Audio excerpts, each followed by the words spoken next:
Irony in Pride and Prejudice. Austen ironically depicts the picture of the contemporary society. She brings ironical characters in the novel several times.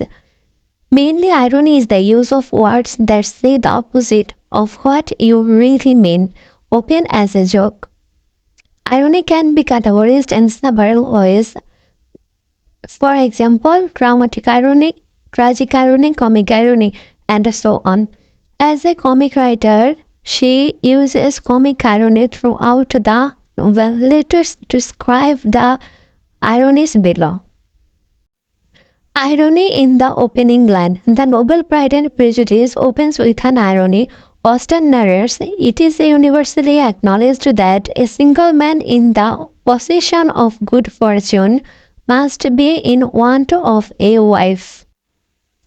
She says a single wealthy young man must want of a wife, but the reality is that a woman also wants of a husband because of safety and financial security. We can see it in Charlotte's character. She marries Mr. Collins for the financial security. Again, we can see it in the marriage market. Women run after the wealth man to marry. Mrs. Bennet becomes excited when she hears a young man named Charles Bingley has rented Netherfield Park. After hearing this news, she becomes excited to marry with him. Lady Lucas, Mrs. Long compete with Miss Bingley as they have marriageable girls. Moreover, Bingley's sisters, the Darcy's sister, Jane, Elizabeth, Lydia, Charlotte, ran after the wealthy man to marry. So a great irony lies in the opening line of the novel. Irony in Elizabeth is inverse mentality. Elizabeth and Darcy have negative impression to each other. Darcy drowsily charms with the dark eyes of Elizabeth. He proposes her, but she ignores. She says, I had not known you a month before. I felt that you were the last man in the world whom I could never ever be prevailed on to marry. He explains everything a details later. Darcy also claims that he also helps him in becoming an army and in the marriage of Lydia Wickham.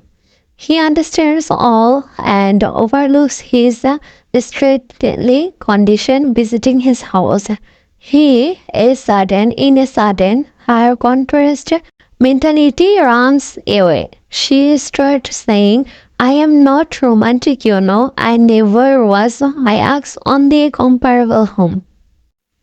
Irony in ball dance. Bennet's daughter attend a ball in Meryton. The Bennet's daughter take part in the ball.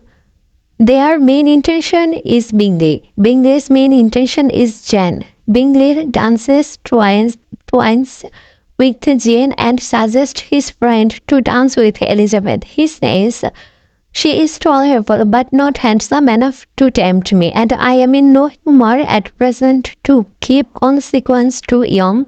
Ladies are slighted by other men. This insulting line was spoken by Darcy to Elizabeth, but later he was attracted by her beauty. The more she ignores him, the more he feels attraction to her. Finally, he requests her to have danced together, but she turns down his proposal the way he did. Here's the irony late. Irony in the Darcy's Jane Bingley judgment. Irony in Darcy's Jane Bingley judgment. Elizabeth ignores Darcy and excuses him for the Jane Bingley's short separation. He deals with an explanation that Bingley does not love Jane truly. That is, Darcy deceives him not to marry her. But the truth is that he himself proposes her and she also accepted him. Bingley claims that he loved her as before and wants to marry him. At the end, they got married when he returns Netherfield. So irony lies in the